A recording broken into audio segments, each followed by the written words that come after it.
So if you can't maintain your center, your masculine center, she's going to leave you for someone that can. Let's chat about it before it's too late.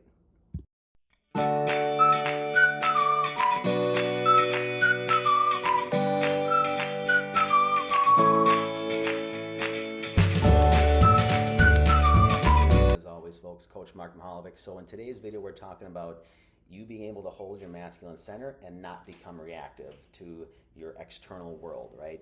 So for the ultimate goal of helping you stay in your relationship from a long-term perspective, keep her attraction high, which is going to keep you happy, right? That's why we're here.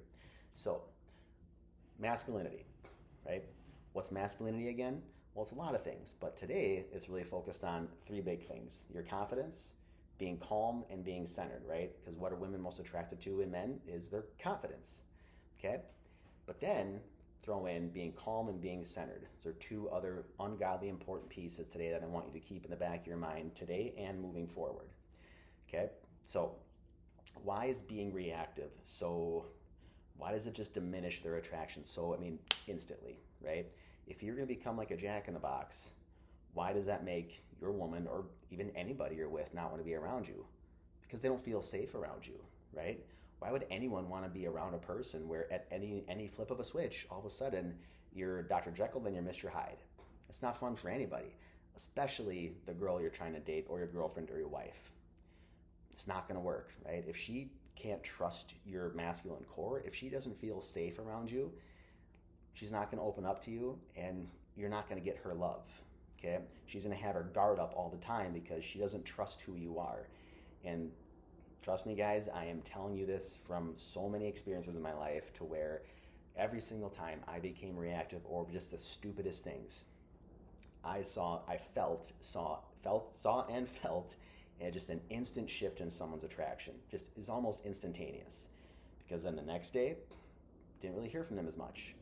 Now, as the days went by, things got back to normal, but the point is, I could always see it and I could always feel it whenever I was reactive over anything, because I was no longer in my center. I was no longer being calm. I dropped this person's trust in me, okay? And that's so ungodly important that you act consistently over time. Now, you're human. I hope watching this, but you're gonna get angry at things sometimes. It happens. But the point is it happening day after day, week after week, month after month? Is it always happening to where just something puts you off your center, you get super pissed off about something, and then you're just going to watch this person no longer trust your inner core? They're not going to trust your mind, and they're going to lose attraction for you. It's going to happen. It's as guaranteed as the sun rising in the east and setting in the west. Promise you. So, what are signs that maybe you've been too reactive, and maybe you can't think of them. Maybe you can't think of a time that you were reactive, but what's going to happen is if the person's picking up on the fact that you're not okay with them not in your life, right? Or you're trying too hard, or something happened and now you're trying to make a problem bigger than what it really is, right? You're blowing stuff up when it doesn't need to get blown up. You're being reactive. You're not on your center. You're not calm, okay? And you're not confident either. So what tends to happen when that stuff happens? You're going to notice the other person usually kind of pull away from you a little bit. They probably stop texting you as much, calling you as much. You might not hear from them for a little while.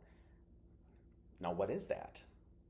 Well, it's a kind of a subtle test, right? It's a subtle, what they might call an interest test. This person is seeing that you've displayed some unattractive behavior in the past. This person's seeing, like, if I pull away from them, right? If I pull away, are they going to become unglued? Are they going to get pissed off at me? Are they going to get reactive? Are they going to, not be able to maintain their center? So this is a big thing that you really have to pay attention to, right?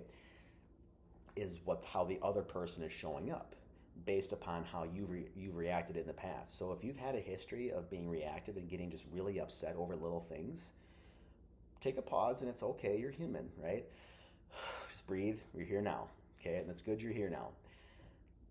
Understand that the person you're with is going to be a little bit more testy towards you, right? Because they need to ensure that if they pull back from you, if they break away from you, you're not going to become unglued. You're not going to double, triple text. You're not going to call. You're not going to show up at the work. You're not going to do something that's going to make them feel completely unsafe to where they lose all attraction for you and they break up with you, right? Because any woman, even guys do this for girls too. Anybody out there deserves to be with the best person they want to be with, right? You deserve a great quality person in your life. That's what a lot of these tests are for, that women will do for guys, is that they're trying to screen out guys that are essentially not worthy for them, right? They're trying to screen out all of the weak people that don't deserve their time. So don't be that person, right? If you've made some mistakes and you've been reactive in the past and now you've noticed that your girl's pulling away from you a little bit, just breathe. It's okay. Unless you had some monumental fight that happened. If things have been, for the most part, going okay the past couple days or weeks or a month or so, whatever it might be, and then all of a sudden you don't hear from her for a couple days, it's normal. It happens. But just remember, it can be a subtle test, whether she knows it or not, consciously or unconsciously. It could be a subtle test. And you pass that test by not double texting, triple texting, calling, and trying to get her attention. Why? Because if you do those things, it's going to signal to her that this dynamic is more important to you than it is to her. That you can't hold your center when she's not in your life. And my friends, that's not attractive. So, how do you become unreactive in your life if you kind of have that tendency? Well, think of all the healthy things that you could do, maybe you used to do for yourself that you're no longer doing for yourself, right? So when people get in relationships, a lot of times, especially guys do this, and I'm sure you can have examples of this where, let's say you have a friend that gets in a relationship. All of a sudden, they're not a part of your life anymore. They're just like a ghost. I'm sure it's happened to you. I know it happens to me. I get a buddy that gets in a relationship, and we used to talk like 2-3 times a week and hang out. Now I don't see him for months until something happens, right?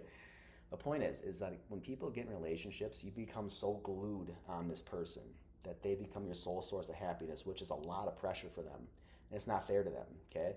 So it's super important, guys, for watching this, that if who you were before you became with your girl or got with your girl, you have to be that person still, right? You have to keep up with your hobbies, keep up with your workouts, keep up hanging out with your buddies, talking to your buddies, your friends, your family, all that stuff, right? You have to be the person that she initially fell in love with way back when, because you were doing all those things that probably kept you centered and kept you going in the forward direction. It wasn't until that your emotions got really involved and you became hyper-focused and tunnel focused on this person that you probably didn't even know it, but just little things started dropping off that you used to do all the time. And all of a sudden, if something goes on here, like she pulls back or doesn't text you back right away, whatever it might be, all of a sudden those emotions start to kick and you start to get really nervous on the inside, and every emotion inside of you saying, just call again, text again, just go surprise her, go do something. Why? Because you need validation that you're still important in her life. That's not what she wants. She wants you to be able to hold your center. She wants you to be able to continue forward with or without her, okay? Preferably with her, right? But it's a test, right? Remember that. When this person is pulling away from you, think back to, what is it that I'm not doing right now, or what have I done that maybe caused this? Okay, we're fine. I'm going to get back to the things I was doing. I'm going to be happy that I can get back to doing them, because I know deep down internally that if I do that, I'm going to bring forth my best version of myself again. Okay, so that's how I become non-reactive. You think back to anything that I no longer do, I used to do in my life, bring it back in your life. Because this person can't be your sole source of happiness. Now, other ways to be non-reactive, right? Other ways. If you don't go to the gym that much, if you're not, or you don't have to go to the gym, but if you don't get much activity, right? Activity releases endorphins, your feel-good hormones, right? Makes you feel good on the inside. It's going to help you sleep better. It's going to improve your confidence. So get active. Doesn't have to be the gym, but it's a great place to do it, obviously. But get active doing stuff, right? Pick up different books, okay? Get back with your friends, get back with your family, right? Fill your life up to where you get to a point where it's like, I guess I haven't heard from her for a couple days. Oh, well, I'm good. I'm doing my thing, right? You're busy doing stuff. Journaling, another big one. Or meditation, right? Meditation is huge, guys. If you don't meditate or do some kind of breath work, it is such a great way for you to focus on becoming non-reactive, because then when stuff does happen, you'll have more of a Zen-like approach to it, to where it's just not going to affect you as much because you're just calm internally. The reason you react is because shit on the inside and in your brain is not calm, okay? You got to calm that stuff down. So today we've talked about masculinity. We've talked about being reactive and how that makes that person feel unsafe, which is going to make them lose attraction for you, but also how to become non-reactive, either by bringing things back that you no longer do back into your life or incorporating some new things like journaling, activity, reconnecting with friends and family, whatever it might be, right? But the point of this whole video is you need to become a full version of yourself. You need to become your best version and make sure all the parts in you are whole. Because if there's a bunch of missing pieces in you, that's going to make you be reactive, because then you're putting all of your happiness on one person. And you don't want to do that. It's too much pressure for them. It's not fair. Okay? So, hope the video was helpful. Again, I do the videos because I just want you to think differently. I want you to look back and maybe realize some past mistakes that you were making. But then also, okay, I've done this. I'm here now. How do I correct it moving forward? And just know that you can, right? If you're in a bad spot right now and if you feel like you're in a bad spot, just pause for a sec. Smile. Smiling makes you feel good. Just pause for a sec, smile, and just know that, okay, I have been doing certain things in the past, but now I know what I can do moving forward, right? I just got to focus on being less reactive. I don't need to become jealous. I don't need to do any of this shit, because none of it's going to help her attraction for you. It's going to kill it, okay? So, as always, please don't forget to like and subscribe to the channel. I love your support. And please comment below too. I'd love to hear some, all of your guys' past experiences, and maybe if you've been reactive and what's happened, things you did to overcome them, journaling, activity, whatever it might be. I mean, I don't have all the answers, but that's the point of this channel, is I want to create, a bunch of people to give us a bunch of input, because that's how we help each other. So, as always, hope it helps. Peace and cheers, folks. You're going to be fine. Just got to believe.